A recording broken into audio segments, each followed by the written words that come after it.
عبداللہ بن حذافہ رضی اللہ عنہ نبی کریم صلی اللہ علیہ وسلم کے صحابی، 19واں سال ہے ہجری کے بعد، عمر بن خطاب رضی اللہ عنہ امیر المومنین ہے. آپ نے رومنس کے خلاف جنگ بھیجی، ایک فوج بھیجی جنگ کے لیے. اس فوج میں یہ صحابی عبداللہ بن حذافہ رضی اللہ عنہ موجود ہیں، اور عبداللہ بن حذافہ رضی اللہ عنہ اس فوج کو رومنس نے پکڑ لیا.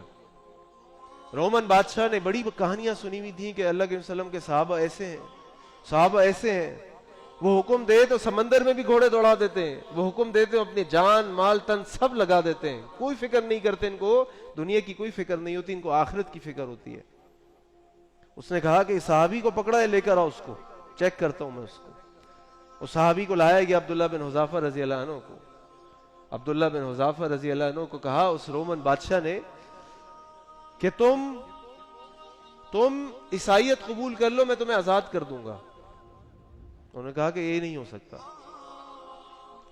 اس نے ایک اور آفر دی، تم عیسائیت قبول کر لو، میں تمہیں اپنی سلطنت میں حصے دار بنا دوں گا، تمہیں وزیر بنا دوں گا، تمہیں آزاد کر دوں گا.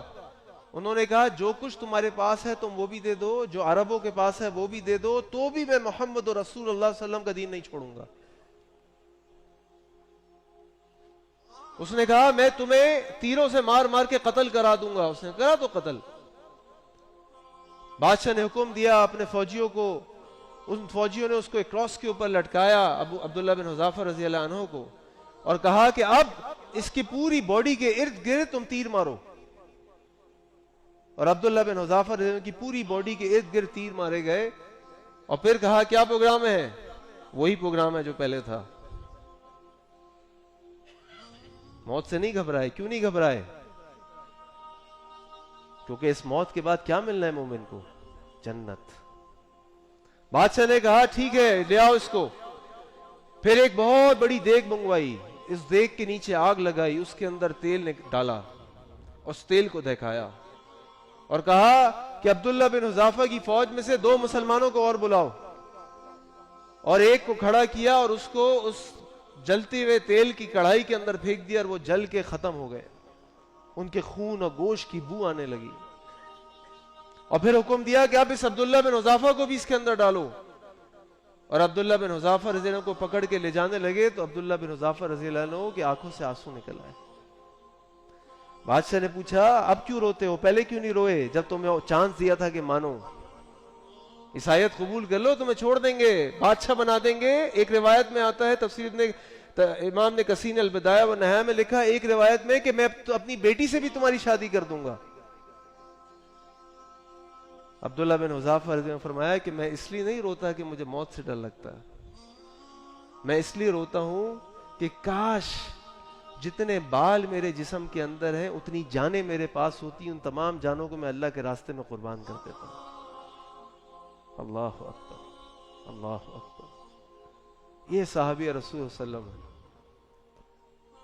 بادشاہ نے کہا پھر چانس دیتا ہوں تم کو، میرے ماتھے پہ کس کرو، بوسہ دو، میں تمہیں آزاد کر دوں گا. عبداللہ بن حذافہ نے کہا کیا میرے ساتھیوں کو بھی آزاد کرو گے؟ اس نے کہا نہیں. اس نے کہا بوسہ نہیں دیتا. اس نے کہا اچھا چلو تمہارے ساتھیوں کو بھی آزاد کر دوں گا. کس کی فکر تھی عبداللہ بن حذافہ کو اپنے ساتھ؟ صرف اپنی فکر تھی. جیسے آج ہم اپنی زندگی گزارتے ہیں صرف اپنی فکر ہے، اپنے بچوں کی فکر ہے، اپنے کاروبار کی فکر ہے، اپنے گھر کی فکر ہے، اپنی عزت کی فکر ہے. خالی حرام کھاؤں، کسی کا مال لے لوں، کسی کی جیب سے چھین لوں، دھوکہ دوں، چوری کروں، گالی دوں، زنا کروں، مسلمان کی عزت پامال کروں، اس کی غیبت کروں، تہمت لگاؤں، بدگمانی کروں، مجھے کوئی فرق نہیں پڑتا کیونکہ مجھے صرف اپنی فکر ہے. عبداللہ بن حذافہ کو صرف اپنی فکر نہیں تھی، پہلے تو اپنے دین کی فکر تھی، اور پھر عبداللہ بن حذافہ رضی اللہ عنہ کو تمام مسلمانوں کی امت کی فکر تھی. جب بادشاہ نے کہا کہ ٹھیک ہے میں ان سب کو چھوڑ دوں گا، پھر عبداللہ بن حذافہ نے کہا کہ ٹھیک ہے آؤ میں تمہیں کس کرتا ہوں، تمہارے ماتھے پہ بوسہ دیتا ہوں.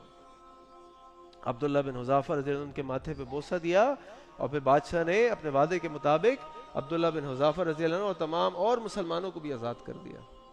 یہ خبر عبداللہ بن حذافہ رضی اللہ عنہ کے مدینہ پہنچنے سے پہلے مدینہ پہنچ گئی، اور عمر بن خطاب رضی اللہ عنہ جو خلیفہ تھے امیر المومنین ان تک یہ خبر پہنچ گئی. عبداللہ بن حذافہ جس وقت مدینہ پہنچے اس وقت عمر بن خطاب رضی اللہ عنہ ممبر پہ خطبہ دے رہے تھے، اور عبداللہ بن حذافہ کو دیکھ کر عمر خطاب ممبر سے اترے اور آگے بڑھ کر عبداللہ بن حذافہ کے ماتھے پہ بوسہ دیا اور کہا کہ ہم تمام لوگوں کو چاہیے کہ عبداللہ بن حذافہ کے ماتھے پہ بوسہ دیں. کیوں؟ کیونکہ عبداللہ بن حذافہ نے صرف اپنی فکر نہیں کی، تمام امت کی فکر کی.